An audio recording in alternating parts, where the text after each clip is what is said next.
Sa Caloocan pa rin, arestado ang isang lalaki matapos maaktuhang may dalang improvised na baril. Nagbabalik si James Agustin.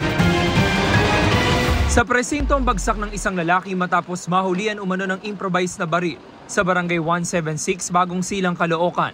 Ang 23 anyo sa sospek, naaktuhan daw ng mga rumorondang pulis. Nagkakandak po tayo ng Oplan Bulabog at anti-criminality campaign. Lalong-lalo na dun sa phase 1 kung saan alam natin na magulong lugar. Nakita itong suspect natin, hawak-hawak nito ang isang pen gun habang nakaupo ito at nakasandal sa poste. Ang nakuhang pen gun sa suspect, kargado ng bala. Inalam pa ng pulisya kung nagamit ito sa ibang krimen. Isasubmit po natin siya for ballistic examination.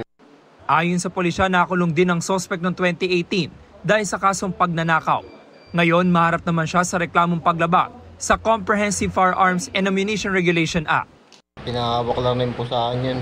Nino po? Ng kaibigan ko po. Pero alam nyo na walang papel yun? Opo.